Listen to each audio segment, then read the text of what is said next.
If I saw another day, only to scream into the night. Nothing ever tries to change, even if I want to realize. 'Cause I've been sitting here, same old ways, taking off without the same mistake. Darling, when you go away, it won't be as simple for you.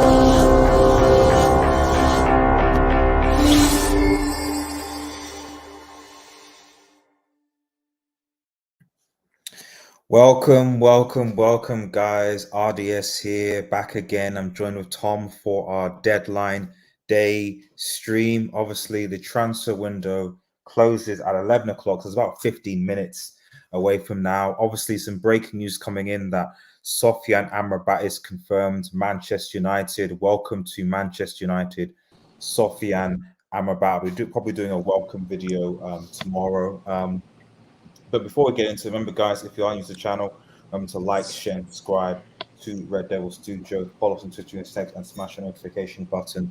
Latest Manchester United news and more. Obviously, we'll be talking about AMRABAT, reguilon, the deals that we obviously have signed with Onana and Højlund, and obviously Mason Mount, and what people think about them.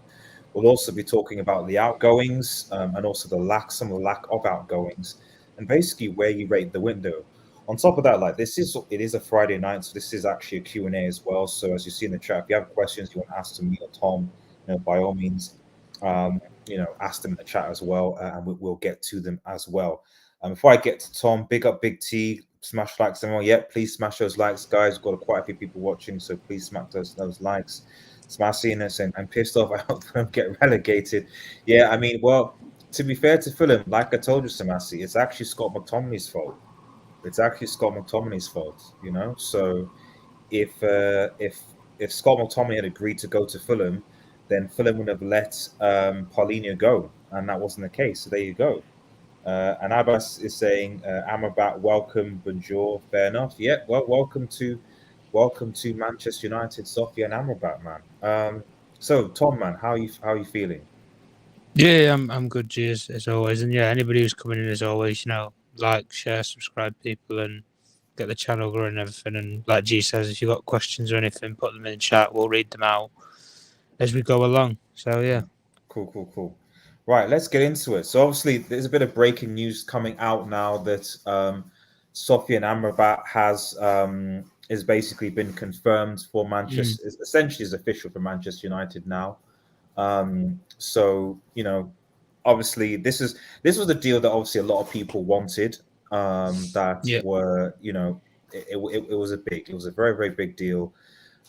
Manchester United needed to reinforce their midfield, and at the end of the day, they got it. Obviously, according to Fabrizio, it's a loan deal initially for 10 million.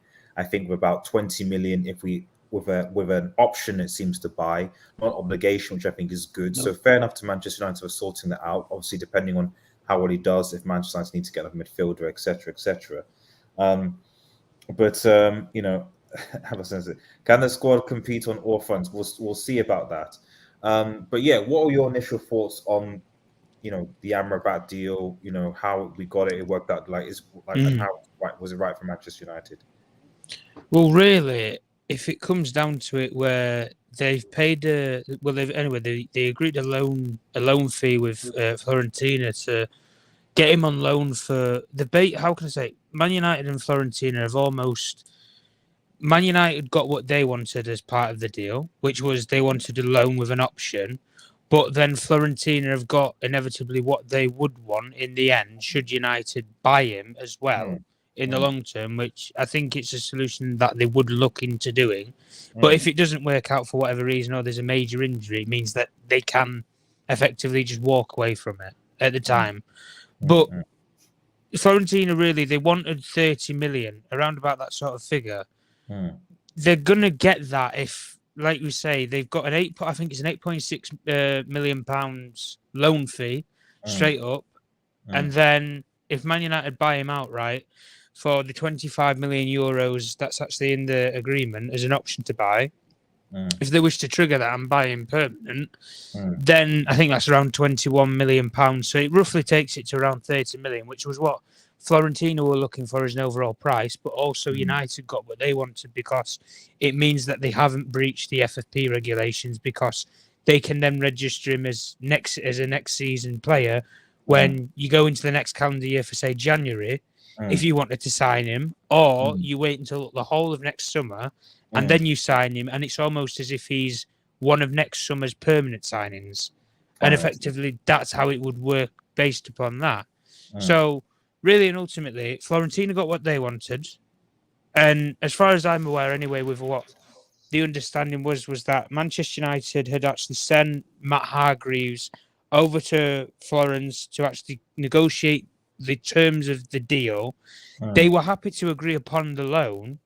Both clubs were happy with a loan, and then it was obligation, option, and they've effectively put more money down on the loan for the full season, which gives Florentina what they would have wanted. So it's compromised. They've compromised for them, but then Florentina's also compromised for United, because they've effectively given them the option if they want to sign him permanent or not, which effectively is what they were wanting to do in the first place. But because of the FFP regulation, they couldn't then do that. So then they've had to come up with a solution. But look, they've ended up getting it over the line in the final hours of the window, and he's a Manchester United player now. So at the end of the day, the one thing that you can say about Sofyan Amrabat is, I think he's got balls. I'll give him that. He's got balls. This player. He had about 5-6 top European clubs that were in contact with his agents, and he held out and he said, "No, Manchester United is where I want to go. Manchester United, Manchester United." And he's got the opportunity now, and he's put out a mini quote in saying that, look, it's where I wanted and it's my dream club, effectively. So now we're going to see it on the football field. And again, the same thing that we said with United was that it was almost they wanted one out, one in. And they didn't get rid of all the players that they wanted, selling-wise, but they got rid of enough numbers to bring in more reinforcements that Erik ten Hag wanted. And as we discussed on the last stream, as I said it before, the left back position was going to take priority over the midfielder, based upon they don't have one, and they go into the weekend where they technically need one, which I think, based upon we'll get on to reguilon, but I think based upon that, he's been registered and he's already done a training session, so he could be the very minimum on the bench, if not maybe starting the game, but we'll see regarding that. But like you say, Amrabat, it's almost both clubs have come to a compromise, and at the end of the day, the player's happy because he's got the club that he wanted out of the whole summer, and he's had to wait all summer to get it. United have got the player that they've chased, and Erik ten Hag's got his man. And then also Florentina's got the package that they wanted inevitably in the beginning. But they've it means that they're going to get him maybe at a later date. But it helps United out because, again, they don't breach the FFP regulations. So they effectively have, the roadmap that they put out, they've effectively followed. But they've had to make a couple of compromises along the way. But they've got it over and done with. So I don't really think fans can really complain that much because they've got the player that they wanted in the end. So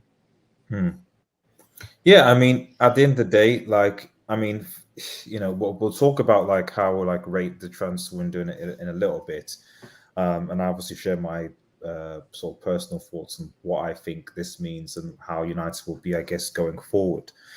But I guess what I would say though is that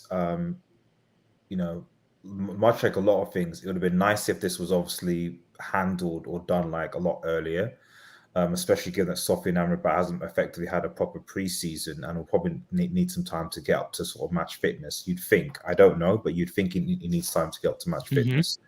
But also, to be honest, as much as I think that this will be, this hopefully should be a good signing, It just seems like it's so. When I look at what the other teams have signed, obviously Liverpool, their midfielders, Chelsea, etc., it just feels kind of like, how that we've managed to sort of like we've almost like a sign like Sofyan and Amrabat. If you think about it, for Manchester, it shouldn't be necessarily seen as a major signing in a way, just because of the manner where he's from, what things he value, etc., compared to say the likes of, Kane or Kim and Jay Caicedo, etc. But it is, I will see it as a major sign because of how difficult we made it to do it in the first place. If we weren't so financially crippled by FFP, we probably just signed him for at the beginning of the window for maybe 17 million or whatever. Then that was it, and then we'd move on, and it would just be seen as another like it. If you kind of see what I mean, it's almost like it feels like Amrabat is the big signing, but it's only really a big signing because we were basically struggled to do the deal for most Man United. of Yeah. It's almost as if it was it was an extra to what you already had for the summer. Yeah. But Man United have made it a big signing rather than it actually being one. That Exactly. I guess they've made a meal of it. If we're being fair, I think that's probably the best case we can sum it up. They have made a meal of it with how long it's taken. No, exactly. So I know I'm happy, and I think it'll be interesting to see obviously options that Ten Hag uses going forward when it comes to midfield. You now have essentially two number sixes in Casemiro and Amrabat now. Maybe Amrabat a bit more, go further forward. But now we can play maybe slightly differently. So now, okay, we can go to. I suspect when we go away to the Etihad, when we go away to we're not, because he's not going to be available against Arsenal, but Etihad, Anfield, even potentially St James's Park. So when we play those away games, we can now potentially go there, maybe playing two number sixes. You'd think, and being a bit more pragmatic as opposed to playing Ericsson or worse, even playing Mason Mount or something along those lines. So you don't know. Let me just quickly just read some in the chat, and then I'll just continue us down. But let me know what you think in the chat about that. Obviously, the poll going right now in the chat is, what would you rate Manchester United's transfer window? We have got about, I think, 15 votes so far, and most of you seem to put it as into a 4 or 5. So again, a lot of people kind of not really satisfied, I would say. But I mean, the board is just incompetent. Why were the last 2 days to buy them? Samasi, you were busy saying that they were the best. You're busy saying they were the best. Come on, relax. Do United have a better midfielder than Bayern? So you have your midfield is Kimmich, Goretzka, and Musiala, really. Musiala. Goretzka, at least currently right now, which is I think muscles. yeah, So I think in terms of balance, I think we're a lot more balanced than maybe Bayern are, but I think Bayern have a lot more technical players than us. That's what I would say. Like Goretzka, like for Kimmich, I think could go in team, and like there's not even a flinch about that. But I don't know. Like you said, I think we're both as bad as each other. I don't think either of us are perfect. We wanted more. Put it that way. I think that's what we can agree on there with Samasi is we both wanted more for our midfields. I think if Bayern had signed Paulinho, then I would have said that they would have had one of the perfect summer, because they got, obviously, they signed a new goalkeeper, they got Kim and Jay defender, they've got a midfielder, and then on top of that, you add in Harry Kane to that. Perfect. So the lack of the midfield, I think, does for a bit of span. But I mean, they can always come from in January, so it's not like Bayern are going to win the Bundesliga anyway. So it's not the end of the world, because at the end of the day, you expect them to top the group against in the Champions League. So the knockout stages don't occur until January. So I think that potentially they can go back in for him in January and see what happens. Evening also, Matthew. Evening to you, buddy. Des Block says, why are we paying 25 million for Amrabat when Nottingham Forest had 70 million bid accepted? But well, I think technically what I'm assuming as part of the negotiation, because we're not paying 25 million for him, we're paying for we're paying 10 million for him with a loan, and there's no obligation to buy. So the idea is that if we decide that we want to buy him, then my understanding, and maybe Tom correct me, is that the fee will pay an additional 20 million, I think, if we decide that we want to buy him. But the 10, so in theory, we're actually only paying 10 million him for a year, and then we're gonna Yeah. and then because it could be that for whatever reason Ten Hag or the other side, he doesn't want him, or the midfield becomes available, and we decide not to buy him.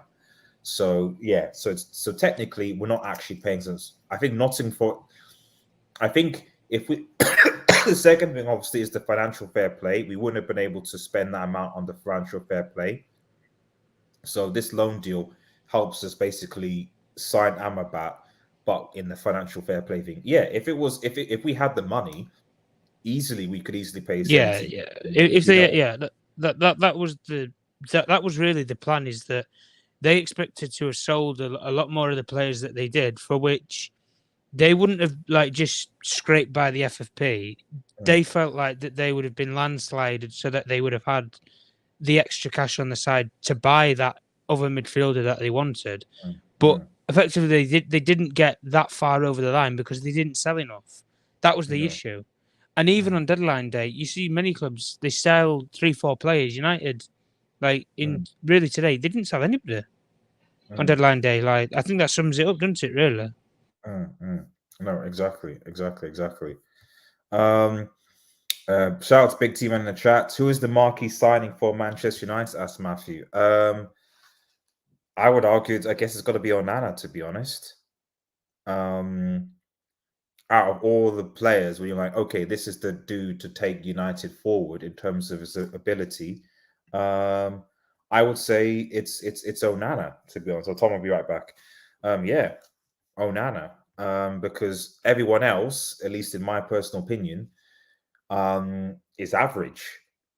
We don't know about Højlund. Højlund is a prospect, so we don't know about him yet. Hopefully, we'll see what he does against Arsenal this weekend and then some. But Mount, even Amrabat, but we'll see. So I know people see what he did to Mbappe in the World Cup, but like, what else? And then you're then left with some of the sorts, and then with some of the below average signings. I don't rate Reguilon. I think that's panic. We need to sign a left back. He's a body. Fair enough. Jonny Evans, for a year. Obviously a new goalkeeper, but he'll be a backup goalkeeper as well. So really, I don't see the marquee. The marquee is in my opinion, is the keeper. It's the keeper in my personal opinion. Shout out to Zach. Yo, happy with Amrabat. Greenwood is that confirmed? Is that confirmed? I don't see anything. I'm waiting for some confirmation. All I know is there's talks, but I don't know if there's any actual confirmation yet that he's gone to Getafe. Manchester United obviously have confirmed. Manchester have actually confirmed the Sofyan Amrabat deal, and unfortunately, I didn't even realize this. I didn't even remember. Was Pogba supposed to go to Galatasaray? Jeez, man, Pogba was this. The fall of Pogba is bad, man. It's bad. It's sad. I don't know if this is true, but I think Pogba was supposed to go from Juve to Galatasaray, but it collapsed because he failed his medical. Jeez, the fall of Pogba is bad, man. It's bad. And for those who are talking about we should have kept Pogba, that the guy's failing his medical for Galatasaray. That's where poor Pogba is in 2023. Yes, not injury prone, peak of his powers, Pogba would be great, but he's Pogba is finished. I'm sorry, he's finished. Injuries, simple. And we will find out in the Champions League. Have to have our bad selling means this winner could. Yeah, I agree. The reality is, we're literally it's closed. It's closed. Officially closed now. No more transfer window. The transfer window is closed and won't officially be open until January. So a couple of months from now. And the reality is that Maguire, McTominay, Eric Bailly, the likes of Van der Beek. I mean, obviously, potential. The transfer windows of other clubs like Saudi, etc., are still going to be open. Some of them are still going to be open. Oh, it is confirmed. Yeah, it is. It is. You're right. So yeah, just a bit of breaking just to add to that. Tommy back? No, I'll go quickly. He'll be back in a second. But yeah, just some breaking news that I've just seen on Twitter, and we got it from our good friend Fab about Greenwood, and here we go. Just 10 minutes ago, literally just before the deadline, Mason Greenwood. In fact, let me more quickly share this to you guys so that everyone can see.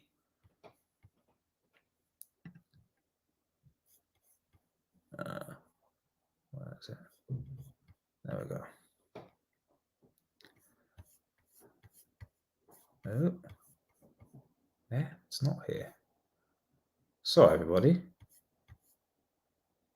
It was here. There we go. That's what I'm talking about, guys. That's what I'm talking about, guys.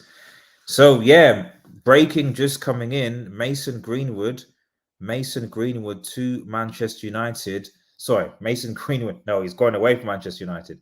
Mason Greenwood to Getafe. Deal now sealed and signed. Manchester United player given final green light. Deal of Lazio collapsed. He was supposed to go to Lazio, didn't work. So I think Lazio thought they were going to send him free.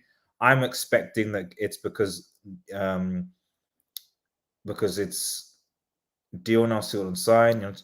Manchester United player given one of Getafe sign Greenwood. I mean, whatever you say about Mason, he's a talented footballer, and if you put his issues, the whole thing to the side, like if you just focus specifically on his footballing ability, like it's a really good signing for Getafe. It's a really good signing for Getafe. He's going to have to pick up some Spanish, but there you go. And I think for bits of process an update as well. I'll just scroll. Yeah. Mason Greenwood joins Getafe on a loan deal back to Man United in 2024. The move enables Green to begin to build his career away from United. The club will continue to offer support to Mason's family during this period of transition. Man United statement says. So I think that's important, because I think a lot of people thought that the Manchester United, when the news initially came out, I think a lot of people just assumed that his contract was terminated. And I said, I'm probably one of the few fan channels that said, actually reading the statement, that there was no termination of Mason Greenwood's contract. There has been no termination of Mason Greenwood's contract. It's just that he's not going to be returning back to the first team. But the club are going to help support him to find him a new club. And that's obviously what they've done. So, yes. So, obviously, breaking regarding Greenwood. Greenwood is on his way to Getafe. That's what Mason Greenwood is on his way to Getafe. Here we go, confirmed. And yeah, I mean, like I said, I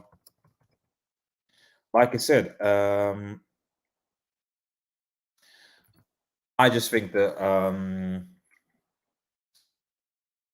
yeah, I don't know. I just think that it's best for all parties. I don't know what you think. I'm hearing you back to my. I don't know what you think. Yeah, I mean, look, I think it was bound that they had to find something for him, didn't they? They flirted with the idea with the Atalanta thing when Højlund was in the pipeline, and that they weren't interested. There was a couple of links early this morning, anyway, that Lazio were interested in potentially taking him, and no club were looking at buying him permanently. I know that for a fact. And like you had the odd, Turkish club, Istanbul, Başakşehir, and clubs like that in Turkey that were looking at him, and there was the murmur of Saudi Arabia and stuff, which was quickly demolished a couple of days ago. So at the end of the day, you've got a team that has taken him, and he's going to Getafe, where he's out of the limelight. He's not in the spotlight and the, action of it in Manchester United. And of course, yeah, it's on a loan. Back to Manchester United in 2024, where potentially it could be a situation where he comes back from a loan where he's been quite progressive, he's been quite successful, maybe, and it's been a decent outing for him. And then he can put himself on a pedestal and a platform to have a big European club might come in for him. You might have one of the top 3 Spanish clubs that might look at maybe taking a punt on Atletico Madrid or somebody, or you could have it where one of the big boys in Italy, a Juventus or whoever, might look at bringing him in, where it's not so much the speculation because of the Premier League. And again, United, they've got to make the statement again, saying about rebuilding his career away from United, and that they're going to offer him the support and to him and his family, during transition and things like that. It's, at the end of the day, United, the decision was realistically made for them. I don't buy the whole, Richard Arnold and John Murto and all these other people. They made the decision that he wasn't going to come back or anything. I don't personally buy it, if I'm honest. The fans made the decision for them, because if the fans didn't make up such of an uproar and the supporters just didn't put the complaints towards, Carrington and Manchester United's directors, it was the fan backlash that made the decision for them, not they had the instinct to say, this is what's best for Manchester United. And that's why the people that lead the football club, they can't lead. They're not natural-born leaders. Because a natural-born leader would make the decision and they would hold it. Either you integrate him back into the team and you take the hit that you're going to get from everybody, but you also get the player back, or you just completely exile him from the squad, do a termination of his contract, pay him off, do whatever, and you get the whole saga and his name attachment to Manchester United away, and it's gone. But they didn't make that decision, neither of them. It was really forced upon them that they had to terminate him out of the team and that he has to go somewhere, and it's a short-term solution, and it's almost like they've just kicked the can down the road. Look, they're going to have to pick it up in 2024, and you're going to have to make another decision, lads. But maybe they might have learned from then. You don't know, really, so. No. Good. We'll see what happens. But I mean, I'm just happy that that the Sogakumi moved on. I think again, stuff like this is you say, and this is a kind of the summary. I already see some comments in the chat just about how, again, the kind of summary of this window is that our bad as our bad selling in this window cannot be more than a 5 out of 10. The manner in which we were selling and not being able to sell players or get these deals done on time is part of the problem. Shout out to the United plans to bring Greenwood back in a year's time. And it's a season long loan. There's no obligation to buy, it seems, the Getafe loan. So yeah, he'll be back to, his contract expires. Is it the end of 2024? Is that when his contract expires? Was it? I think it's 2025. I think he had 3. I think he had 3 or 4 because I can't remember if they triggered an extension or something. So then it gave. I think he already had 2 years left before everything happened, and then I think it was 2 months before they triggered an extension. So then he had 3, and he's already had 18 months of it. So then he probably had next year, and then maybe the following summer after that. But again, United, they could come to some sort of financial settlement, and then he might be able to sign for Getafe permanently. You just don't know at the end of the day. And yeah, I mean, it's a situation. So I think what I would say is that when people often forget, because the reality is that obviously Mason Mount has not played football for a while. And the reality is that people often forget certain things as soon as they start seeing someone playing the football pitch. So, depending on how Mason plays, obviously he's been for a while. It's going to be very if he in quote lights up La Liga, as it were, then knowing people know humans, people are going to be very quickly to forget that and be more focused on how can I take advantage of the situation. But anyway. it is what it is. But we'll go back to obviously us the subject at hand. I'm going to quickly read some comments. Let's see. So if we buy Amrabat, we are paid 30 mil when Forest had 17 mil bid accepted. Yeah, buddy. But like I said, Forest Forest aren't. I don't know how, but Forest aren't bound by FFP like we are. That's the big issue. You know, Forest could pay 70 million outright. We couldn't because of FFP restrictions. If there's no FFP, then we probably could. But yeah, Forest realistically they are like probably the Premier League exposure of what Chelsea have been doing, where they pay. It's not so much they give out 7 or 8 year contracts, but they just pay in like 5 installments. But it gives the club that they're buying the player from the total that they want in the end. But they're just going to have to wait years to get the money. That's why Forest can do what they do. Like last year, they shipped in 19 new players. I think they shipped out about 10. Is there a reason why Manchester United can't do this and pay player installments? Why can't we do this? Because nobody wants to buy the players outright from United. United rather, because United are such a bigger of a football club and brand, a club coming in and saying, we will buy Scott McTominay for 40 million and we'll give you 10 million for 4 years. 10 million that they'll just get in the first year doesn't really help them to control it because they're that big of a football club sustainably. But in total, if you got more of the money up front, to say you paid 20 in 2 installments, that's a better deal for United because more of the money is up front. Therefore, financially speaking, it helps them and it benefits them going on for the next summer after that. In the same way that you can say it for Chelsea. Chelsea are almost the European exposure. What I mean, why like you could sell all these players, and that's why I say such as Bayern Munich have had a majorly successful window.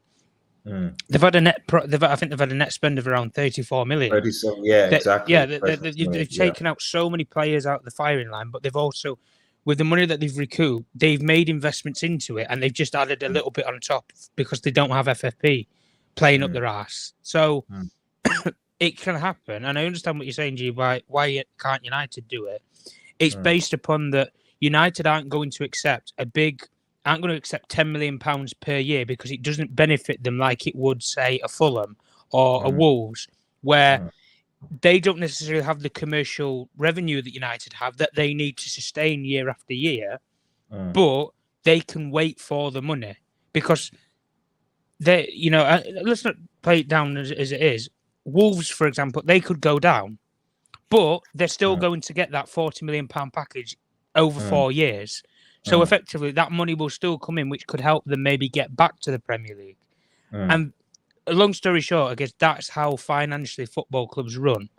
So with United, it's primarily based upon, unless somebody comes in and gives them an offer that they really, really want, or a settlement that is really to do with 2 installments, then it's not really worth doing business for. And because of that model, clubs tend to steer away from, say, United and might go to, say, a Chelsea where they might be more flexible around these things, or go to an Arsenal where you might get some decent youngsters on loan or whatever. Whereas with United, it's not so much the case with that because United need the money up front because they're a commercial giant. That's the difference, and that's the problem. And you could say the same thing for clubs like Barcelona, Real Madrid. They don't tend to sell players massively. But what I mean is, so I agree with you in that. But what I mean is, why can't we be like Chelsea, and why can't we why can't we sign players and give players 4 or 5 year, or pay things over installments, etc. Why can't we do those for? Essentially, what's stopping Manchester United from doing what Chelsea are doing? It means that, well, you can see the fans every single summer. Fans are going to demand new signings. Even if you have a super team like Manchester City had that just won the treble, the fans were still demanding that they want new players coming in. If you have a situation with United where they could buy 10 players in installments for 6 years apiece for each of the players, but the business that you then do down the line won't be sustainable. You might have a window where you buy nobody, and I'm not talking about a January window. I'm talking about a summer window.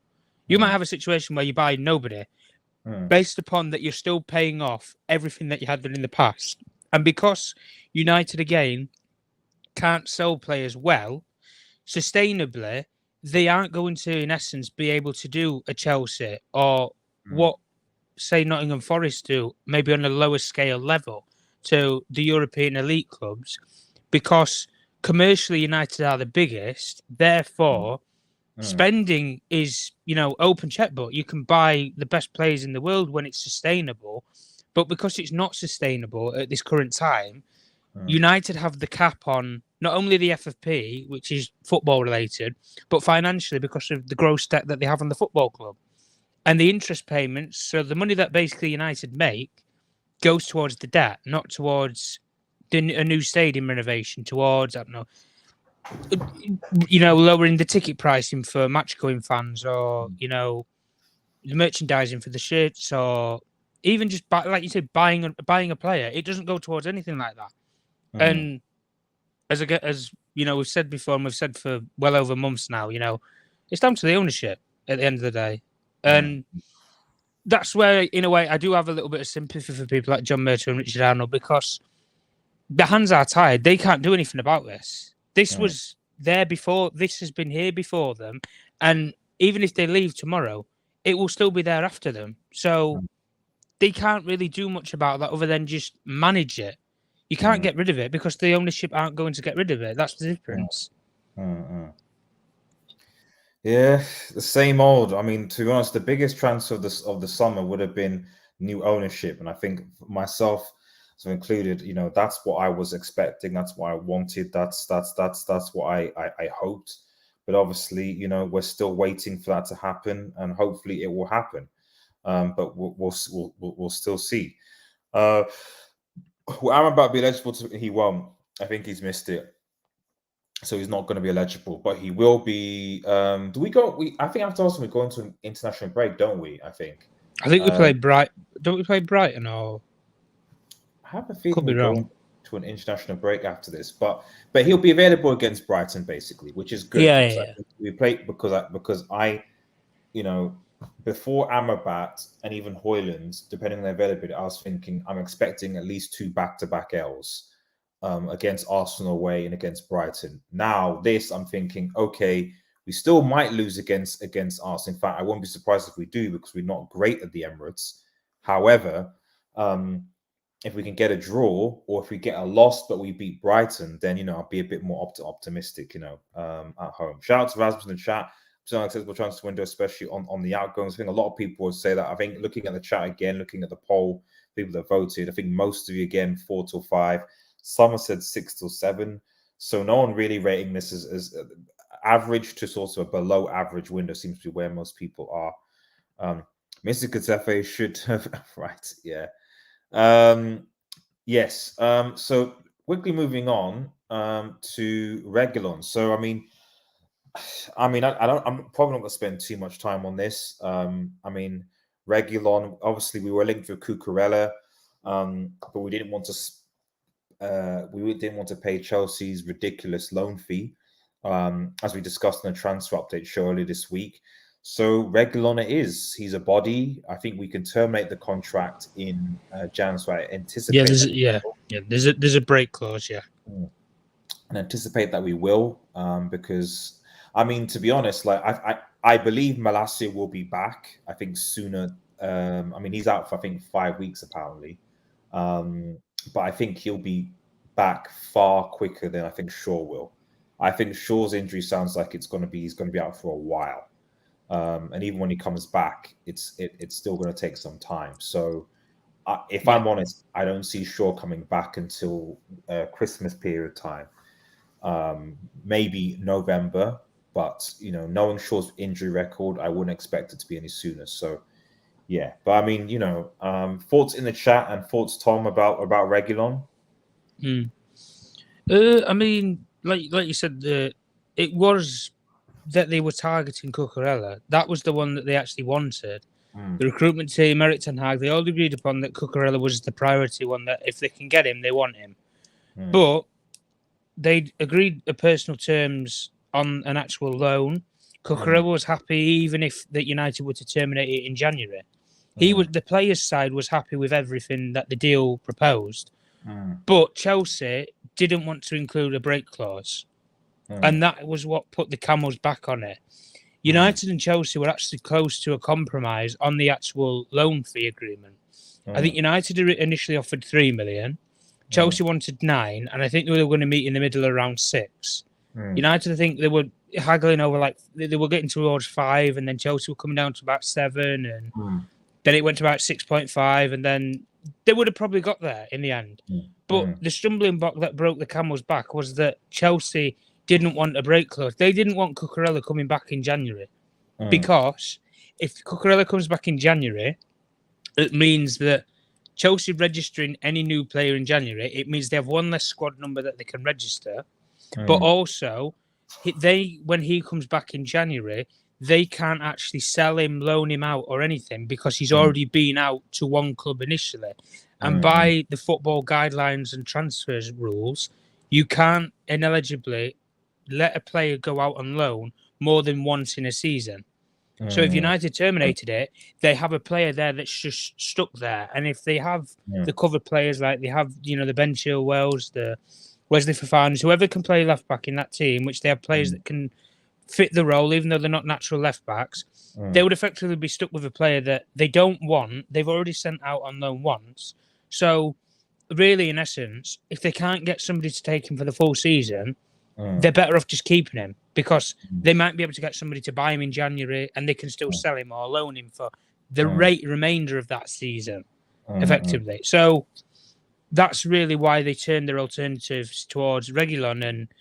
And funnily enough, anyway, when Real Madrid had actually proposed to let Reguilon go because he had a brilliant loan spell at Sevilla at the time, and he was a real beneficial player in that season when they actually knocked Man United out in the road to the Europa League final and they went on to win it. He had the opportunity to come to Manchester United at that particular time, similar sort of time gap. And United, when they were negotiating with Madrid, there was the clause that Real Madrid wanted a buyback option inserted in there. And they wanted a buyback option it was to be activated within 2 years. And if they didn't activate it, then it gets withdrawn and wiped from the clause and the contract, for which he's passed 2 years at Spurs. So he is a fully fledged Tottenham Hotspur player. And reason being, Spurs were happy to let him go, providing United cover his whole salary, which they're happy to do. Of course, they were happy to let him. 120k a week, though, Tom, man. 120k a week. I mean, they were happy. They were happy to let him, but in the compromise, they've got what they wanted because they wanted that break clause for January where they can just cut the player out. So they effectively got what they wanted. Again, they got what they wanted, but Spurs got what they wanted. They get a player out of their hair for 6 months or upwards of 4 or 5 months. And United also got what they was coming into the loan market for a left-back 4, which was a stopgap till January when one of, if not both of our natural first team and backup options are actually available. And then we can just terminate the agreement in January if we want to. But again, you never know. Reguilon, he was a player that United's scouting department had looked at. They'd actually forced upon Ole Gunnar Solskjaer and said, if you want a new left back, this is the guy we should go for. And Reguilon ended up going to Spurs, so they ended up getting Alex Telles instead, and the rest was history. So you could have had a situation where Reguilon could have come to United, and he could be a United player maybe even today, but he isn't. And in saying that, with what it's really bringing now is, I would say on Reguilon's behalf anyway, even if people want to slander him and say, oh, he's a garbage player, this, that, the other, it's an opportunity. You're at a big football club. You're at another big club, irrespective of Spurs in the league, then you prove something. Either prove something to Ange Postecoglou at Spurs why you should be starting ahead of, I think it's Ben Davies there at Spurs and everything.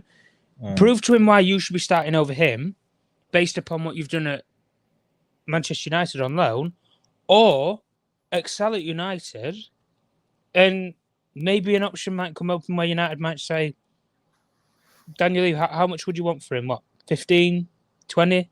And if he does a good job, and if he fulfills what Eric Ten Hag wants, maybe more so than what Luke Shaw can do with less injuries, maybe it's not a bad option to have.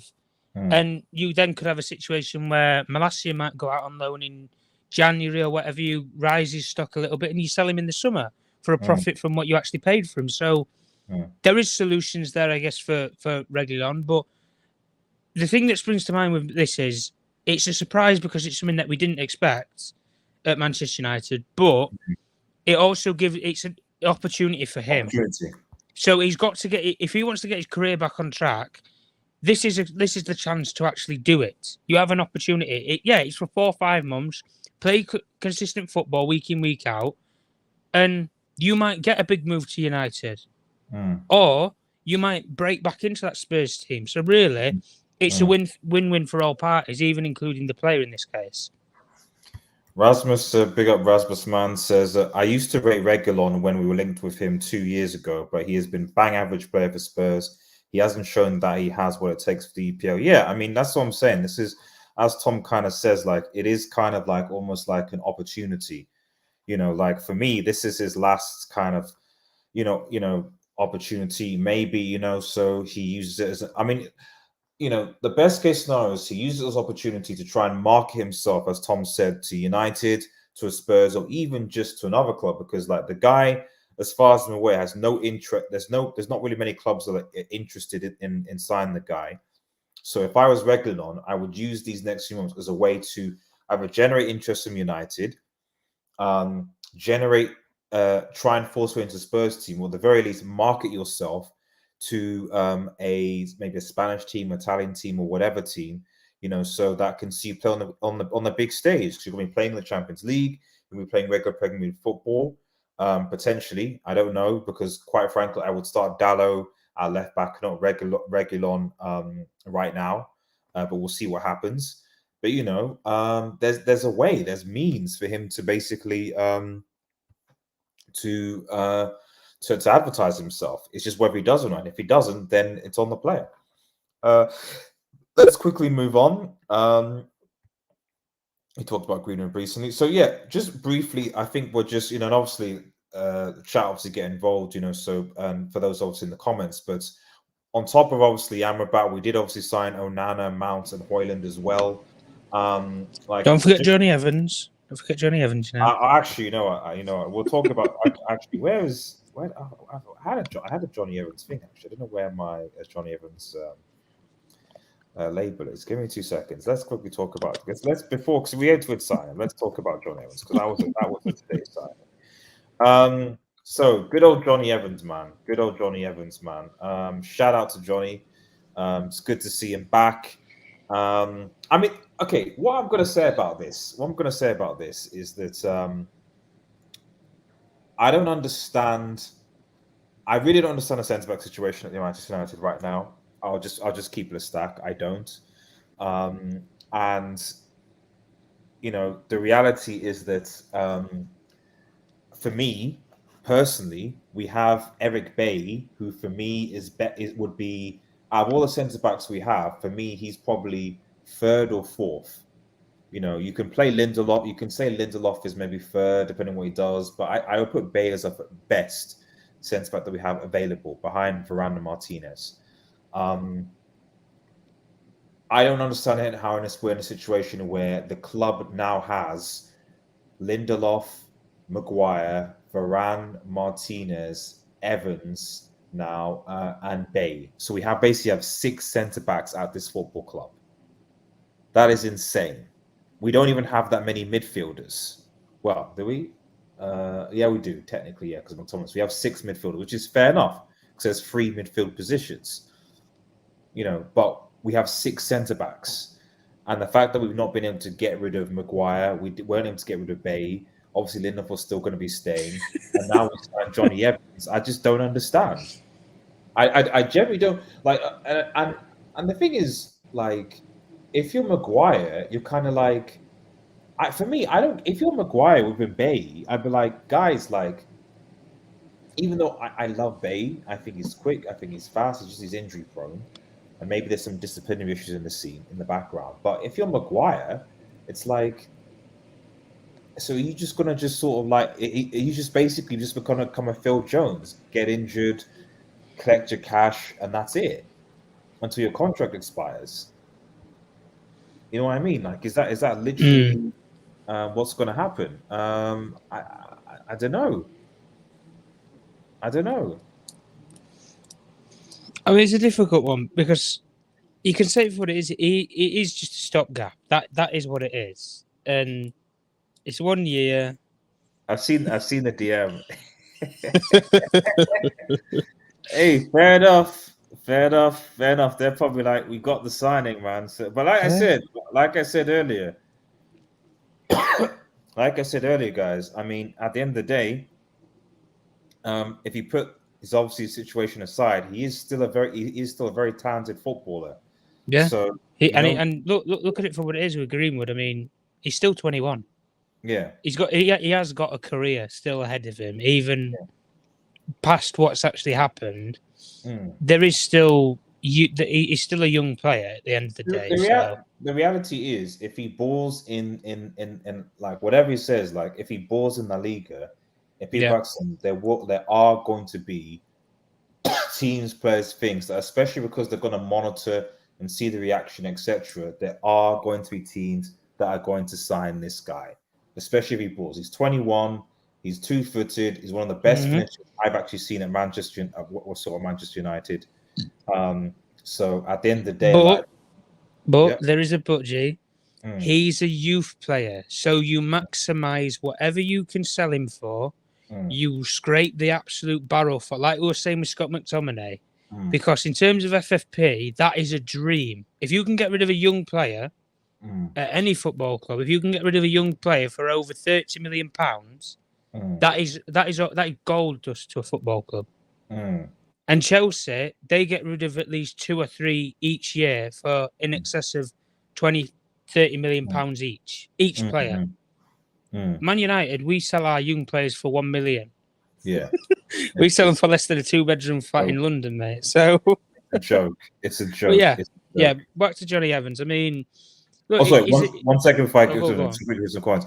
Rajat gives it a 5. No top club gets ex players back. It never works out. Yeah, well, we've got speak to United, Ronaldo again as well. There you go. You know, so McTominay made Paulinho deal collapse because he refused to negotiate with Fulham, and deal collapse because of Fulham not being able to find a place. Yeah, it wasn't based upon that McTominay refused to negotiate with Fulham. United weren't prepared to let him go so late in the window because they'd then have to get another midfielder, which there wasn't anybody on the market, realistically. They were looking at, let me say it like this, if McTominay was to have gone today, they wanted AMRABAT in anyway, alongside, even if McTominay was staying, they wanted that. But if McTominay goes, they wanted another player to come in as well. Because as I said before, if you get rid of at least 2 of the 3 in terms of Fred, McTominay and Van der Beek, if you get rid of 2 of the 3, they want to really bring 2 back in. Yeah. But even though McTominay's staying now, you're still going to have players like Kobe Mainoo who haven't gone out on loan. You've still got players at the football club like Hannibal Mejbri who's still going to be here. So you still have young players that can have an opportunity, even in saying that. And look, who's to say, like, even with the Paulinho deal collapsing, look, if he's this good of a player, he'll knuckle down for 6 months with Fulham. And a big football club, even if it's not Bayern, will come in for him next summer. Or we'll come in for him in January and they'll offer him big money. So if he's this good and this great of a player, another big football club will come for him easily. And he's not going to be short of options. He might have maybe options to choose from rather than it's just Bayern Munich on deadline day. But it wasn't necessarily that McTominay refused with Fulham. It didn't even get to that point. It was that United weren't willing to negotiate with Fulham over McTominay based upon how late it was in the window. That was why. And I put that on Manchester United. Although I guess yeah, you know, I put that on them. Although I guess you can't get a good deal for a young player, and like try and get a youth player for £40 million I on mean, deadline day. It's not going to happen. That's the but the problem. thing is, the thing though is that like West Ham offered us 60 mil for McTominay and Maguire, 30 and apiece, yeah. as you said, like if we got 30 mil for McTominay, that'd have been great for FFP, wouldn't it? Yeah. But then they have to replace him. That's the problem. And because they'd already gotten rid of Fred as well, they then would have realistically had to brought in 2 midfielders to sustain until at least Kobe Mino comes back from an injury or Hannibal Mejbri is maybe ready enough to play consistently week in, week out, which is untested. So you're putting that much pressure on young players. It's a problem. And that's I why think I genuinely think that if we could have, if we were more savvy, we could have somehow gone rid of Van der Beek and we could have got Maguire, McTominay to go to West Ham. We could have got a decent fee for Van der Beek if we're more aggressive, and then we could have used that money to basically spend to get Gravenberch. That's what I think, and Amrabat. If United could actually negotiate multiple deals. Well, I mean, even in saying that, with the Gravenberch deal, United had only ever looked at getting a loan deal for him. They wasn't interested in a permanent option because he was going to cost over 30 million. As it's been shown with Liverpool signing him, they signed him for like 35 million. 40 million euros, about 35 million pounds. So if that in essence was what United were doing, Ryan Gravenberch wasn't even their number one midfield target. Amrabat was. So they would have bought Amrabat before they would have even gone for Ryan Gravenberch, in which that they've done that, but another club's just taken Gravenberch anyway. But they were only ever interested in the loan for him anyway. So it wouldn't have really made sense. And Bayern wanted a permanent transfer anyway, for which they've got with Liverpool. So it doesn't happen. But there's a massive domino effect when you think about it with the Paulinho stuff and Fulham trying to get a replacement. But look, maybe if Bayern Munich were that serious about getting Paulinho, they'd have done this a week or so ago. That's a fair enough and point. if they might have got the Kane deal wrapped up a lot sooner, then they might have had the time to negotiate for Paulinho and whatnot. So that's fair enough. You can't put it all on Manchester United to be fair. So Bayern Munich could have done their business sooner. Matteo said, just joining, guys. Buy still can go to Turkey or Saudi Arabia. Apparently, transfer window closing 7th of September. Yep. I mean, that's still that. He bought into the hype. Seeing Maguire, McTominay, and Yacha is going to be sort of trigger for me. The move Greenwood to Getafe, is it a loan or did we get? It's a loan. It's a loan. It's a loan. It's just a straight loan, and he'll come back next summer. And then, anybody know new Fernandes went back to loan? Yeah, he's gone to Granada. He's gone to Granada in La Liga. So we've got Fernandes in La Liga and obviously Greenwood in La Liga for Getafe as well. So yeah, he's they're both there. Anyway, I wish Jonny Evans all the best, but I think that it's almost like a smack in the face. If I'm Bay, who hopefully will go to Turkey or whatever gone, but if I'm Maguire, it's like it's a slap to the face. Like I don't really, because if you're signing Jonny Evans, why are you signing Jonny Evans for? You have 5 centre backs.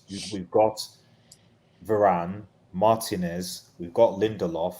And then obviously you've got Maguire, and then now you've got Jonny Evans. So so that's 5 centre backs, and then obviously you've got Eric Bailly, but Ergo's gone. So you're gonna have 5 centre backs now. So if you're signing Evans, that communicates to me that, and on top and then you can even put in Shaw when Shaw comes back, because Shaw plays left side centre back. So like, if I'm honest, I don't get Maguire's mentality.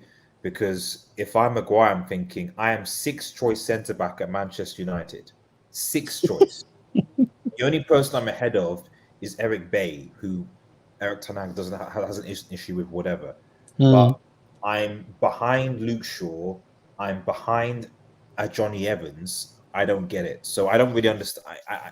It just perplexes me because in my understanding, there's a Euros basically next season. Yeah. I know Southgate has picked him for the squad somehow, just like he's picked Phillips and all these and some of those other non-playing bums. But realistically, surely Gareth Southgate could not pick Harry Maguire in a squad when he's not played for a year, or even it's not. because he barely played last season. I think, if I'm being honest, I think with Southgate, it's primarily based upon he's going with what he knows, which Maguire's done a job for him. But because you haven't you're not like in the midway of a season, you don't know who's performing and who deserves a call up or who's earned a call up. For like a lot of people from say last year, like especially in and around the centre back, people were touting around about Mark Gay. He should have the opportunity to play for England, like get a cap and actually have that experience because of what he'd done at Crystal Palace. And people were saying maybe some of the things around say Joe Gomez or whatever when he had a pretty decent spell maybe from the back end of the season last season with Liverpool. So again, the pressure is going to be on, especially if you have, and that's the one thing I guess you could say is if you have a centre back that this season at another Premier League club absolutely has an absolute blindstorm of a start to the season and they're absolutely solid, go and you get to say January, and Harry Maguire is still again a Manchester United player and he's not prepared to maybe move in January or anything, then Gareth Southgate's really going to have to look at it and think, I've got a superstar potential player here who's played well for 6 months and really deserves the opportunity. But then I've also got Harry Maguire, which I know what I'm getting, but he's not playing week in, week out. He's not consistently. I'm not seeing him on a consistent basis. I don't know what he realistically can offer me here and now. And they'll say, and Gareth Southgate must think the same thing. We say Jordan Henderson, who is a leading member of that England camp. He's one of the major, leaders within the group. But he's going to Saudi Arabia. You don't know the quality of the league. You don't know how that is realistically going to be competitive. You don't really know the element of fitness and how it works within that league. So, again, if you try and want to bring Jordan Henderson back into the fray with the England camp, you're going to struggle because you don't know what you're getting. That's the issue. And then, again, you can have a young midfielder in world football who, in midfield, might absolutely have a superstar start to the season. And then suddenly people will be calling and saying, oh, why has this player not been given the opportunity? Why has that player not been given the opportunity? And then everybody's just going to kick up a fuss, aren't they? But no, I think, especially what you said anyway with the Maguire thing, it's strange. And I'll be honest, I do think it is strange because I don't necessarily think Eric Ten Hag's just said, look, you're not for me and I'm exiling you from the squad. But I think he's given him a nudge, especially when he took the captaincy off of him and he's not played any games thus far. He didn't even take him on the bus down to Spurs, down to London. Like, I think that shows something. And if you have a situation where Jonny Evans is sitting on the bench ahead of him, along with Victor Lindelof, when, say, Varane and Martinez are both fit and starting in the squad, if you have a situation where Lindelof and, Jonny Evans are both sitting on the bench ahead of him, I mean, come on. If he's sat in the stands, I mean, you basically got a Gareth Bale situation, haven't you? And he'll probably just do what Gareth Bale has done and Eden Hazard, just run the contract down, earn the wage, then he can have a free transfer. And look, if United that's what big players are doing now, but the thing is, G, if United terminated his contract and you can get Harry Maguire for a free transfer, he would have half of the English league after him because it is on a free and he's a permanent England international. And even if he does shite at your team, he's got resale value. And maybe another football club who can actually sell players might be able to actually get a decent chunk of money for him. Plus, they got him on a free. So, again, that situation. But I mean, if West Ham keep up the way that they are, I mean, I think he would be a bit pissed off, mate. Wouldn't you? Well, there you go. There you go. Big up Rob in the chat. Even also a bit late, big up RDS and Tom in the chat. Thank you for tuning in, Rob. And obviously, although this is a deadline day, and obviously the deadline has passed, this is also partly Q&A as well. So get your questions in as well. Apparently, United will be paying something for Greenwood's wages. I got a thing that he will be back to United. He's only on a season-long loan. Like I said at the start of the chat with Greenwood, that unfortunately, a lot of people when the Green News came out didn't actually read the United statement. And the United statement, there's no mention of his contract being terminated, just that he's not returning to United first team football. So he will go out on a seasonal loan to Getafe, and then he will come back in 2024, and then we'll basically sort it out from there. Maybe he might be sold, depending on how he does well at Getafe. Maybe he might go on another loan, etc. But the thing with Greenwood is there's always going to be who's interested in him. That's the thing. Let's quickly just go on and talk about outgoings, and then obviously rate the window. So I mean, when you look at the outgoings, so Fred obviously, and obviously just remind me. I'll just get a note actually. So we sold Fred for about 10 million, if I recall. We sold Alanga for 15. 25. We sold Henderson for 20. So what are we on now? 20, 30, 15. So that's 45 million. Who else did we sell? I think we sold Tellez for about 8 million, didn't we? About that. About 8 million, yeah. About 8 million. So we're now on about 52 million as well.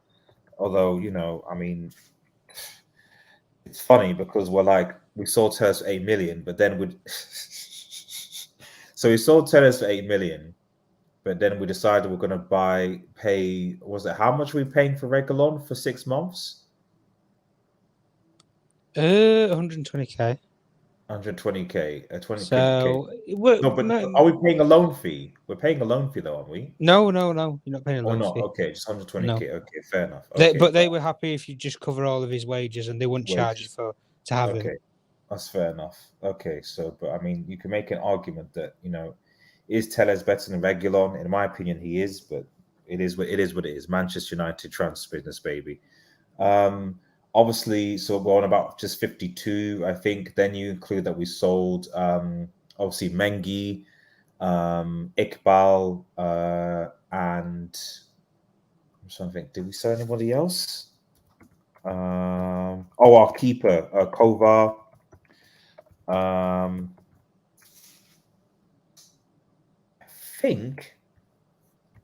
I think that is everybody. So if I just get just to remind myself. So in our outgoings, Fred, Elanga, Henderson, Tellez, Iqbal, Kovar, and Mengi.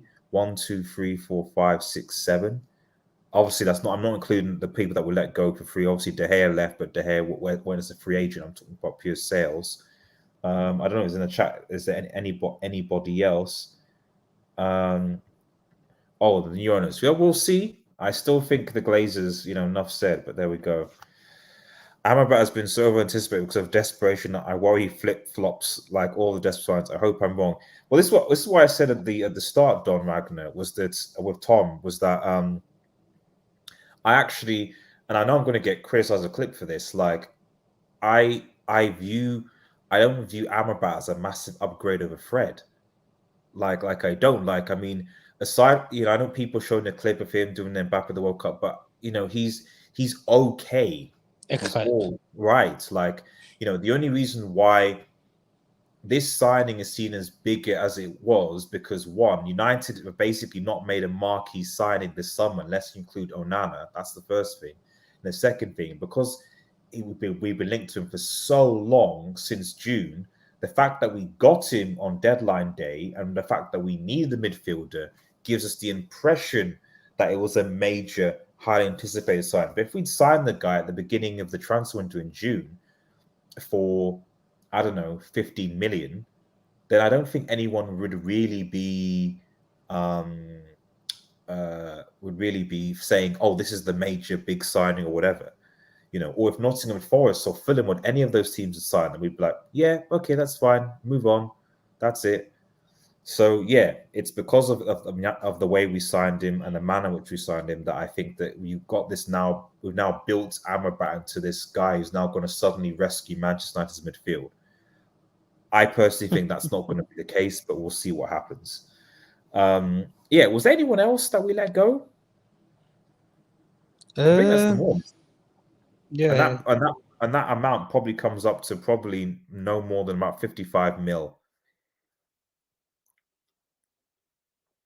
I can't think of anyone else that we certainly. I don't think we sold any. Not including obviously wages, lots of players that have gone for free, but like Twan Sabi and De Gea, I think were let go, and Jones obviously as well. But yeah, I think this is it. So United got rid of 1, 2, 3, 4, 5, 6, 7 players. 5 of which are academy players. So I know 1, 2, 3, 1, 2, 3, 4, 5 of them are academy players, except for Telles and Fred. And we generated a total of probably about 55 million for all 7 of them. Meanwhile, City are selling their academy players like Cole Palmer for wasn't it like 40 mil or something? I mean, it's a joke. It's a joke. It's a joke that we couldn't sell more players, and it's a joke that somehow, some way, our academy players not getting, not being, we're not selling them as much. And I don't know whether that's because of the wages, whether the wages are too high, or whether it's because we actually need to start, I don't know, maybe using our academy players more. Carabao Cup games, etc. Really sort of, I don't know, maybe that might be it. Or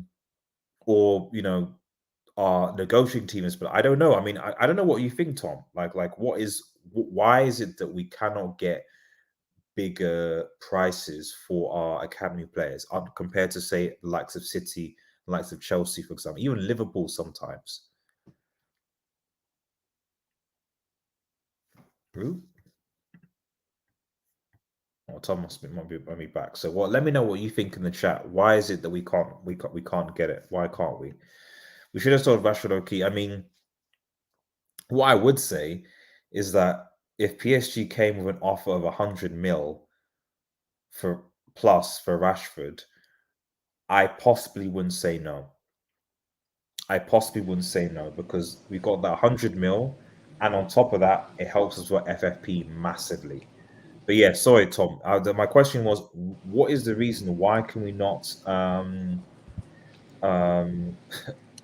get good money for our youngsters? Probably based upon that they don't have the opportunities. Mm-hmm. And I'll be honest and say that they don't have the. How can I say? I'll give you a scenario. Would you rather buy a lone player, buy a young player who's had experience in the Premier League, and a Premier League standard, maybe not the bestest of clubs, but a Premier League who's had a couple of experiences on loan, maybe in the Premier League, or would you rather buy one who's had experiences in the Championship? That's the difference. United, I can't even remember the last time, realistically, they got a decent loan for one of their young players in the Premier League. I honestly can't remember. It's one thing where you can send your youngsters abroad and stuff, but sending some of them abroad, it doesn't do them anything. You had Palestra that went to Alvarez in Spain. It didn't do him much. He played a couple of games, couple of minutes here and there, and what's it done for him? Nothing. He's not really progressed or developed. Ahmad last season went to Sunderland, and it was a good outing for him. It was a good spell in that, and he's got opportunity to potentially maybe go out on loan again in January, maybe. But the reason being why United don't ever sell the young players for much money is because they don't really give them the exposure that other clubs do. Well, you say that, but the thing is that, like, when I go to City, I look at say Cole Palmer, and I'm like, okay, yeah, he had a few opportunities, but like it's not like he's had loads. Their goalkeeper, who didn't even have any Premier League appearances, James Trafford, yeah. They sold him for a good, I can't remember, was it 19 million to Burnley. 19 million, so, and I don't want to go into sort of City's players, but like certainly this season, from what I saw, the City saw a lot of young players that, from what I could see, they certainly didn't have as much experience or play times of Manchester. I know. Yeah. I'll give you the answer as to why they've got good money for a lot of those players. because Manchester City at academy level are the best team. That's the difference. You consider it Manchester City at youth level. They've got a lot of their young players are in that England under-21s bracket. A lot of them. You have a lot of them that's already playing for Manchester City and they're winning youth cup, making youth cup appearances, finals, whatever, and they're playing consistently. And inevitably, if you're going to buy a young player, you're wanting to buy it from the best academy, or where at least players have thrived coming through that academy. Is what I think is probably better to say. And Cities right now have one of the best. I'd say top academies realistically in the world where they actually nurture players and young talent, especially from their own roots. You have to say Arsenal are quite good at it. I'll be honest in saying that in terms of young players. I think they're quite good at it. Chelsea, I think, are up there with one of the best, but they end up selling their players on rather than giving them the opportunities, unless you are special. And again, Manchester City is probably the exact same thing. Unless you are special in some way, like maybe a Phil Foden is, unless you're just that perfect player at such a young age, you maybe don't get that opportunity. But I understand what you're saying in terms of, say, Cole Palmer, where he's not necessarily blew the league alight and he's gone for over 30 million. But clubs nowadays, they're willing to pay over the odds for potential. That's the difference. That is the market. But Cole Palmer, you can say it for what it is. He has still played the odd Premier League game and the odd game in here and there and everywhere. And love it or hate it, it does play into clubs' minds when they think, well, he's worked with one of the best coaches in the world, so he's developed quite well already, and we could help him develop further. And for me, let's put it this way: if Cole Palmer, let's say he didn't go to Chelsea, let's say he went to Brighton, people would be saying Brighton, brilliant recruitment. You know, brilliant. They're already brilliant at signing young players, and they've just signed another one. And they might be able to turn Cole Palmer into a superstar player that they sell for 60, 70 million pounds in the future. And people will be calling it a masterclass. But because it's City and because it's Chelsea, instantly people just assume, oh, right, well, Chelsea are just buying anybody. And as I say, City have the best academy. But clubs are happy to pay top money for potential. So it's not a shock that people are getting it. Whereas United, like Zidane Iqbal, this is no disrespect to him, he doesn't play for a top, 20 nation in the world internationally. So he's not really going to rise his stock from that. And he's not had many loan spells. So a lot of the big teams aren't going to take a punt on a young player that don't know nothing about. That's the problem. Yeah. But United doing what they're doing, I guess, where they're covering their arse in terms of they'll sell the players, but they'll have a buyback option there on all the players that they sell, if they can, then it does give them that, break that if they do set the league alight, and I don't know, you could have Zidane Iqbal might turn, you might be brilliant in the Eredivisie, and you could have it where maybe Manchester City might be looking for a midfielder and they might think Zidane Iqbal, brilliant young player, technically gifted, he's been schooled and styled in the Dutch way of football for a couple of seasons. Let's go and get him. But Manchester United have the first refusal on him if they wish to buy him back. In the same way that with, say, Romeo Lavia, for example, Manchester City had that refusal, but they didn't wish to take it up because he was one of their young players again when he went to Southampton, and then instead he went to Chelsea. So, again, with United, I think they're doing something right based upon they've got the option to buy these players back. But again, they don't have the attraction to sell the players. That's the problem.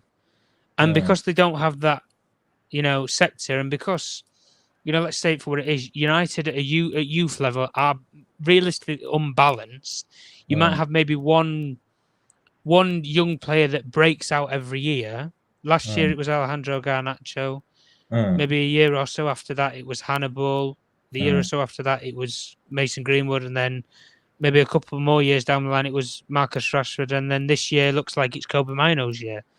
So there is always that one player, but Erik ten Hag's always stood by his philosophy that if you're a young player and you're ready to play, I'll play you. But if you're not, you won't play. It's as simple as that. And if I don't think you're ready, you're going to have to experience it elsewhere because Mm, first, I pride my teams on main team experience and first team experience, mm, and you ain't going to get that at United as a young player ahead of mm. a world-renowned wide player, and that's why. That's why really I feel sorry for players like Palestra and I feel sorry for players like Ahmad, where they've got so much potential as youngsters. And at United, I think they should have a fair crack at the whip. I 5, 6 mean, games. given how Anthony's This is what I playing, mean. Consistently, yeah, 5, 6 games. And if you don't have a number 9 and you stick in Rashford down the middle, stick one of them on the other side then. yeah. Give them something. Give them a game. I Not to mean, mention, not like we I play said, we with the way we Anthony's play playing. Palace. Like we played Palace, for example, in Carabao Cup. Mm, Stick one of them on the wing.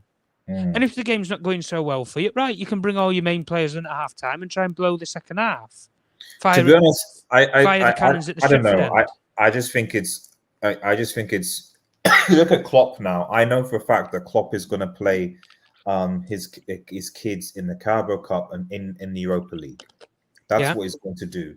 Like I see no reason, especially given how injury prone this team is, as to why we don't rotate. Okay, so yeah, in the chat, it's league. Okay, fine, I get that, but as far as I'm concerned, I'm not that fussed about the Carabao Cup this season. To be honest, I'm really not. So we play Palace at home. Um, even though it's a Premier League team, I don't see a reason why we can't bring in two, maybe three academy players and keep us on the bench. I don't. Yeah, and as far as I'm concerned, the less games United play, the better. So, but it is what it is. Rob has a question actually. Yeah, you're right, Mega.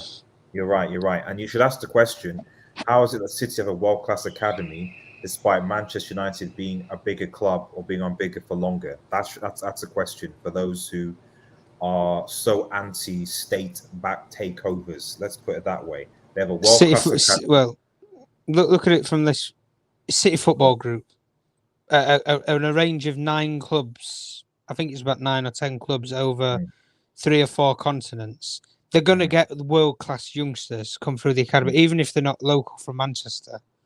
So they're going to have the best young talents in their system, and if they are superstars, they will end up at the biggest club in the whole group, which will be Manchester City. You could and you could have it where you might have a young player who breaks through, a young Australian kid that breaks through at Melbourne City. He can go from Melbourne City to say the MLS to go and play New York with one of their teams over there, and then they might then come to Europe. They might go to where they have a stake in a club, I don't know, Florentina or something, and then they might end up coming to Manchester United, Manchester City at the time. There is a roadmap for young players at City. That's the difference. United, they just sit in gear one, and it's almost as if, right, well, we find a young player, we buy them for a silly price like they did with Ahmad, and you've not developed him. And the reason why you've not developed it, because you don't know how to develop him properly. That's the difference. Whereas City, they know what they're doing with anybody. Even youngsters, they know what they're doing. That's the difference. Rob has a question. Big up Rob in the chat. Says, can I ask, did we sell Eric Bailly in the window? And do you both think we now have shown our squad to do better than we did last season? I think we can both answer the first question. No, we didn't. But obviously the Turkish window and the Saudi Arabian window is still open. And so Bailly does have links to those two. So it is still possible that he could go to a Turkish side or a Saudi Arabian side. So that deal is not, I mean, Donny's not going there, but Bailly potentially could go there. So there's options. I'd love Maguire to go to a Turkish side, but it is what it is. So seriously, so by all means, he's going to get game time if he goes to. If he's chasing the bag, go to Saudi Arabia then. Yeah, exactly. So, but if you want to still play top league, then by all means go to Galatasaray, who are in our group, ironically enough, in the Champions League. So there you go.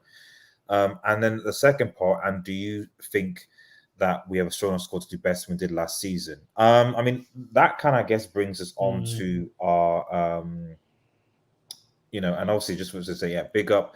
Let's put the like button, guys, for this great channel. I look forward to listening to RDS and Tom Question. Yep, thank you so much, Rob. Yep, if you're new to the channel, remember to subscribe in the chat and like it. It doesn't cost a lot. We've got 25, I think, if you're watching on YouTube, and 8 on Facebook. big up to you guys on Facebook. I see you. I recognize you. Thank you for watching as well. But yeah, if you're on YouTube, make sure you subscribe. We're still on the way to 4K. I'm hoping to get to 4K by the end of the month. Would be great.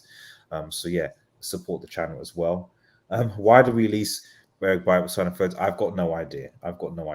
But going back to this question, do you think that we, and it comes to which is rate the window. That's the same thing that we've got in the poll as well. Do you think that what we have now makes us stronger than we were last season? My answer to that is if everyone is fit, then yes. If everyone is fit, then yes. But given the injuries that we have, right, especially when you include the youngsters in it, like Mainoo, for example, then yes, we are stronger. Because we've got better depth. You can now add AMRABAT and whatever you think about Mount to the midfield, and you can add and we have an actual number 9 in Højlund, who can sort of alternate with someone like Martial. So in theory, yes, if everyone is fit and available, then it is better. It is, and we have more depth. You look, if everyone was fit and you look at the bench, suddenly the bench looks really good. The problem, however, at Manchester United is that a lot of these players are becoming injury prone and not available. And so when you look now, and I'm thinking, okay, if I do my Arsenal preview tomorrow when I talk about Welcome to AMRABAT, and I say, right, okay, who's going to be starting against Arsenal? Even if AMRABAT was available, with the injuries, okay, so we're now going to play Reguilon there, or we're going to play Dallo, okay, Wan-Bissaka, okay, Lindelof and Varane, okay, the midfield, Casemiro, okay, maybe get AMRABAT come in, Bruno, okay, fine, then Højlund, Rashford and Sancho and Anthony. I don't know. It's maybe marginally better, but we're relying a lot on AMRABAT essentially being better than Fred. And we're relying on Rasmus Højlund, a 20-year-old striker. Because let's keep this up. We're relying on a 20-year-old striker to basically score us goals a season. Because I don't think any of our forwards have scored a goal yet. Hopefully that changes, but they haven't. They've all been scored by midfielders and defenders. All 3 goals against Forest were scored by our midfielders. One by Bruno, one by Eriksen, one by Casemiro. And then the first goal was scored by Varane. And we didn't score against Spurs. So we're putting a lot of pressure on a 20-year-old to basically come and help us score goals. Hopefully it means that Rashford will play better if he's shafted off to the left. That's a lot of expectation, especially when, depending on how fit Martial can be, there's not really going to be any backup. The backup is Rashford. So, Højlund's backup is Marcus Rashford coming and playing number 9, which is ridiculous. So I can't really. So if I'm going to rate it, I'm going to agree with a lot of people in the chat, really, that based on, and to be honest, in fact, no, I'm going to be harsher. I'm going to say it's a 4. And I'm going to say it's a 4 because based on the stuff that I've just said, but more importantly, what our rivals have done. And that's the key thing. Because if, Rob, your question is to be is that, do we have a better squad than we have last season? That always has to be taken into context of the actual season and the other teams. So even though we may have a, in quote, better squad, do City have, how far have City made their squad better? How far have Arsenal made their squad better? How far have Chelsea? How far have Liverpool? How far have Newcastle, etc., etc.? And from the looks of things, to me, all those teams have made strides. City, definitely. They had a treble squad already, and they've improved that treble squad. Liverpool have effectively revamped the entire midfield, although I think they would have preferred to hold signing a DM with one of them. Chelsea have made goodness knows how many signings. Arsenal have strengthened. Newcastle have strengthened with the likes of Tonali, for example, coming in. So I just think that, when you look at the manner in which that we've done the signings, the timing of them, the lack of outgoings, and the fact that I look at this squad now, And I think, okay, on a good day, the starting 11 could go to toe with any of the teams. But with a 38-game season, with injury issues and inconsistency and so many different games, I worry that this team might not fit, and especially with the attitude of some of the players that still is very much Bozo gene, that we could easily concede 6 or 7 goals like we did last season. I'm worried potentially that this team doesn't get top 5. I hope I'm wrong. And hopefully Amrabat and Rasmus Højlund as the United players, even reguilon, all the rest of them, I hope they play well in the United shirt. But I'm keeping my expectations very low right now when I look at what our rivals have done. And the reality is that, is this United team closer to the City treble team from last season? Not a chance. Not a chance. Not a chance. No, I disagree with you, Bath Time. I don't think it's that big. I don't think it's that big. Good one was clutch, and Mahrez was at times, but I can assure you they will cope. They will definitely cope. But big up Bath Time.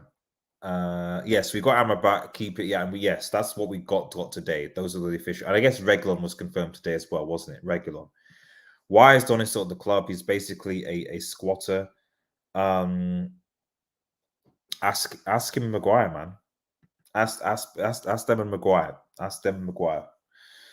Spurs, yeah, exactly. And Spurs strengthened. I completely forgot about Spurs. They did, So everyone strengthened. So yes, we strengthened, but when I look at our club in comparison to other, I don't know. I've got to see. I agree what you're saying. Do we know if Amrabat will be available for Sunday? He's not available for Sunday, unfortunately. He's not available for Sunday. He'll be available for Brighton, though. And I use confident for Sunday. I think we could get a result on Sunday, even a win. Again, sorry to be pessimistic. Sorry to be pessimistic, but I can't remember the last time we won at the Emirates. Aside from when I think Lingard made it his stadium, but since then, and with the way that Arsenal is so different now, and where we are, because we're not going to be available, so our midfield is going to be open. It's going to be overran again, and reguilon, I'm sure, is an agent. So yeah, I if I'm honest, I don't really have. I hope we can get a draw. I'd be very surprised if United win. Then I think that will give me, going away to Emirates and getting a result, that will give me confidence going to the season. If we can get a draw, I'll be content with that. It could be a battering, depending on how Ten Hag sets up this team. So we'll see. He was the club captain. The last time it happened was the only time they haven't won the league in the last 6 years or something. Gundogan was the club captain? Really? I thought I didn't know Greenwood was the club captain for Manchester City. I thought it was KDB for some reason. I didn't know it was Gundogan. Maguire plays a few games. Don doesn't play at all. I mean, at this point, they both don't play really. And then they're both clearly not in the manager's plans. I can't remember the last time Maguire's. He's not played at all this season. Did he come on? Even coming on last season, I can't remember the last time he did it. But yeah, he's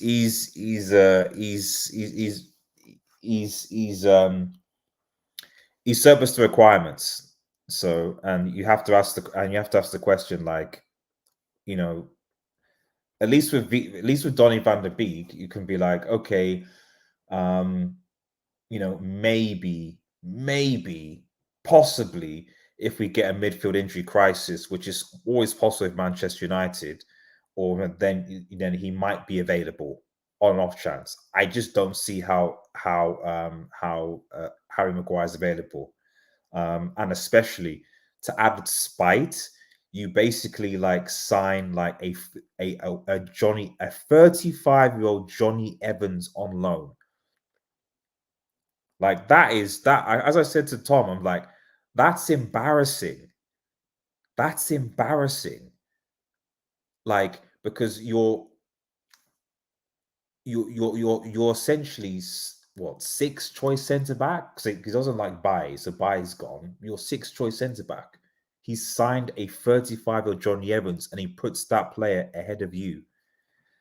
If that, I don't know. For me, if I'm Maguire, I need to force a move somehow in January or something.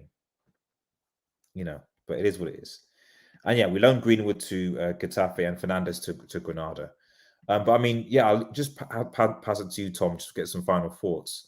How would you rate this window? And let me know in the chat, actually, how would you rate? Well, I've seen the poll, but what do you think? I mean, based upon what we had originally, like Højlund, Onana, and Mount, if we went into the season with that, it was going to be a travesty. Let's be honest. It was going to be a car wreck. And I'll be honest in saying it. The only signing that I think everybody was 100% on board with was Onana. That was the only thing. There was mixed feelings about who people wanted at striker. Some people wanted Højlund, Kane, Osimhen, Kolo Muani. There was mixed feelings about that. There was mixed feelings about midfield. Mount. There was obviously Mount, Gravenberch, AMRABAT. There was all these different names that were being linked. Goretzka even, Kimmich at one point. Like even Frankie de Jong had been popped up back on the radar. I mean, there was always different midfield names as well. So there was question marks really around that for a lot of United fans. And look, the best way that you can judge players is give them 6 games consistently, week in, week out, and don't change them out of the team and put them in the same position for those 6 games consistently. And if they don't perform, you ship them out the team and you put somebody else in. And then they fight for their spot back in the squad. That's what you talk about in terms of having squad depth, but also a competitive team. For me, rating the whole window, I mean, I believe I'm only giving it a 5. I really am. Like the way that they've conducted the whole. I think the only reason why I'm even giving them a 5 is based upon I think from what clubs were wanting to charge them, they didn't just pull the trigger and just pay whatever. They did actually try and negotiate them down. That's the one thing I will give them. I don't think they negotiated them down enough, I'll be completely honest, because I think they got ripped off for the Mount and Højlund deals especially. Yeah. And even in saying especially that, like, with a year left in his contract, but that's I'm not what I going to mean. go there. But, No. But again, and like you say, we've got to the end of the day of the season now. The AMRABAT deal, I'll be honest, I think they've manoeuvred from being a disaster to actually something smart because it's benefited them, but also because it means that they've got what they wanted, but also Fiorentina got what they wanted. And inevitably, they have got the player. That's the one deal, do you know something, out of the whole summer, I think they've actually done brilliant with. Really. I think that's the best deal that they've negotiated. And I know it's for a smaller fee and a loan, but ultimately, they have, from, Fiorentina insisting that, no, you're going to have to be obligated to buy him, to them being able to give them a different proposal, which means that they will get what they want in the end, but it just means that you can't buy the player straight away. And they have obviously built that little bit of a relationship with you in negotiations, and then suddenly you've got the deal. It's good. For me, it's a 5 because I think there was a lot more expectation this summer coming into it, especially going off of what we were saying about with last season.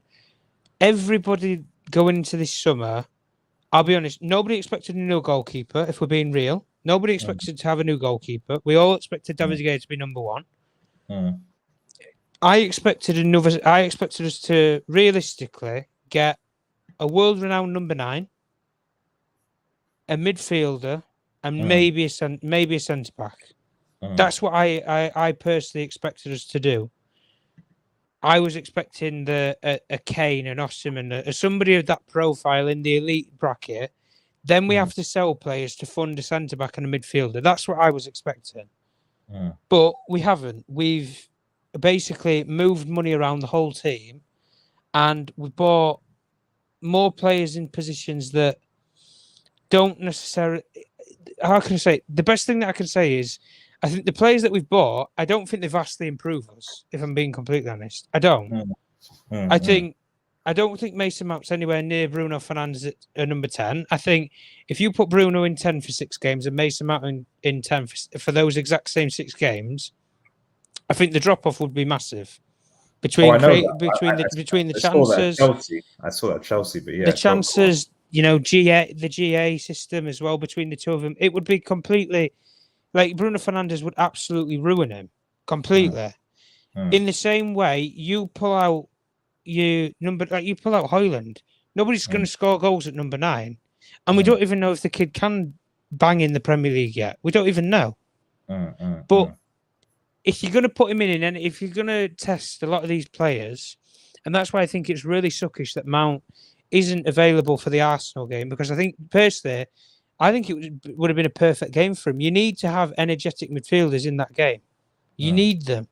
If we had Fred right now, I'd be calling out and crying out to say that Fred should play this game.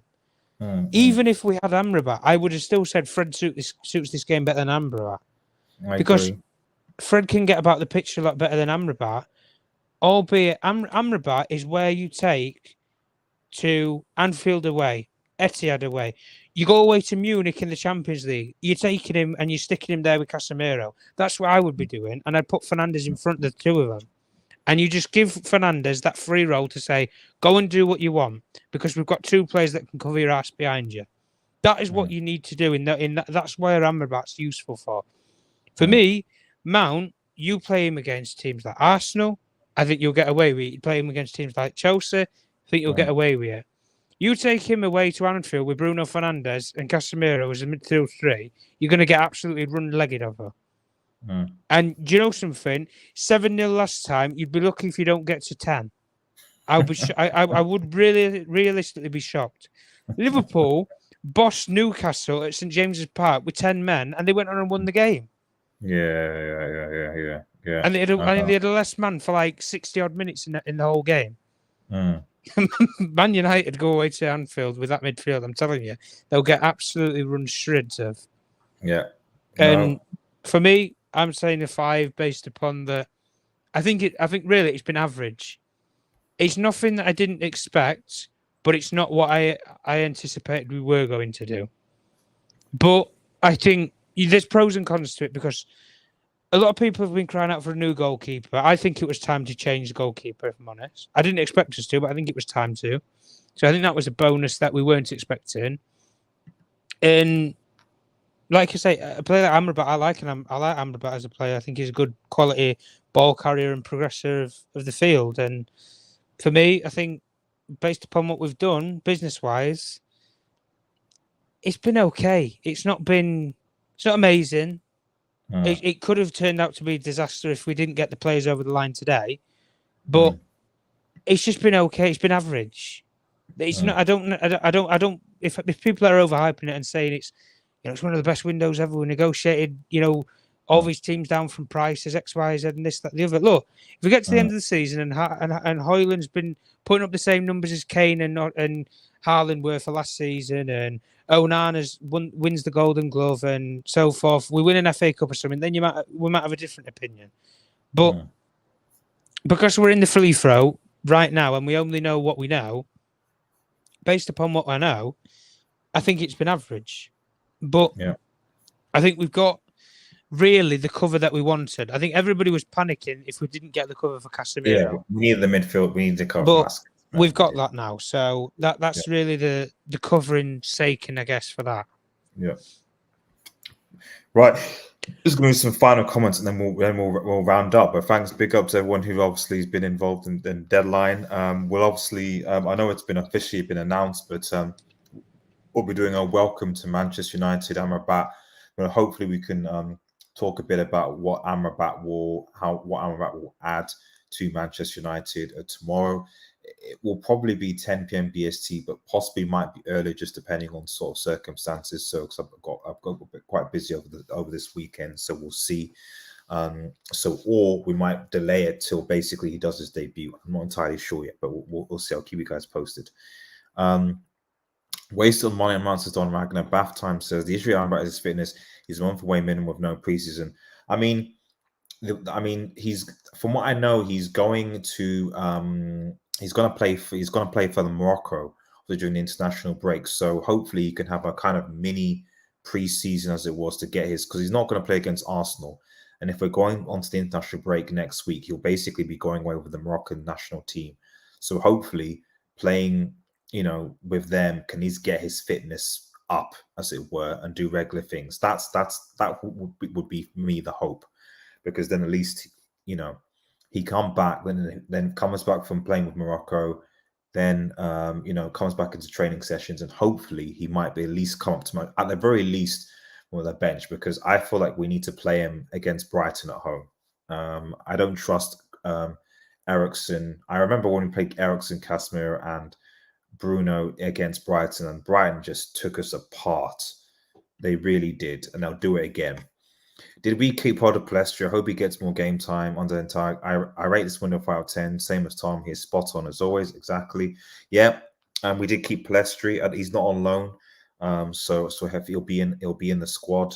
I thought centre mid, centre forward, and right back, and 200 million spent, to be honest. Do you mean as in that's what you expected in the window? That we're going to spend 250 mil on, or as in you meant that we're going to sign a centre mid, centre forward, and right back, and then we're going to spend 250 million. Yeah, I did see earlier the reports that we're going to spend 200 mil early in the summer. So, but I think that was contingent, and maybe Tom confirmed this. That was contingent on outgoings. And to be fair, you could make a case that we've kind of almost spent 200 mil when you add on the amount we spent for Højlund, Mount, Onana, which were all kind of about 55, 60 million each-ish. Then you add on the fees for Amrabat, and obviously Reguilon's wages. We're kind of there. Maybe about 170, 180, something like that. And obviously we make our outgoings, so we kind of did spend it close to 200 million, I think. But yeah, it is what it is. But yeah, but they're not, unfortunately. But yeah, I mean, final thoughts, Tom. Do you think we've got enough to beat Arsenal the weekend? Oh, Tom's not here. Anyway, guys. Apologies, I was muted. Oh no, guys, go on. Go on. What was the conclusion? I was just saying, final thoughts on. Do you think that we can beat Arsenal the weekend? Oh, Højlund debut, man. Højlund debut. So we'll see. I'll be honest, I'm not confident. I'll be honest, I'm not. I just don't think, like, toe-to-toe against... I think we'll get bullied in midfield. Really, if we're being fair, we're basically going with what we had last season. Just you've got a different goalkeeper, and you've got a new number 9, and you can play Casemiro this game. Where last season we went there and we didn't have him, but it didn't really make much difference anyway. So I don't know. Really, I think it's more. I think it's more based upon what team. I think it's more based upon what version of Arsenal turns up. If it's the Arsenal that we faced in pre-season, where they're lethargic, slow, they're not really moving the ball progressively as they normally do, like from free flowing last season, then there's a chance. But if they're the Arsenal at full throttle and going for the throat like they were last season, then we're in trouble. I think we could be in trouble. Yep, I don't disagree with that. Right, we'll probably be. I'm not 100% sure we're doing a watch along tomorrow because again, like I said, busy. Well, the game's on Sunday, so but we'll see. But obviously we will all be live hopefully tomorrow for the welcome to Manchester United, Sofyan Amrabat, but welcome to Manchester United anyway. Bathtime Blixie says Saka's going to be licking his lips at Reguilon. I'd sell my mum for the waypoint at the moment. I mean, that's assuming Reguilon starts. He could always start Dalot. He could always. I actually have a feeling that he's going to start Dalot over Reguilon personally. I don't think Reguilon goes straight in. I think Reguilon will be on the bench, but I actually think he'll play Dalot at left back and Wan-Bissaka at right back. That's my personal opinion. But anyway, guys, thanks everyone for tuning in. Really appreciate it. Thanks for joining the stream. Remember, if you're new to the channel, to like, share, and subscribe to Red Devil Studio. follow us on Twitter, X, and smash the notification button. Will hopefully be some different graphics and things around intros and stuff like that. So stay tuned for some updates as well. Have a nice day, everyone, and cheers. Peace. Peace.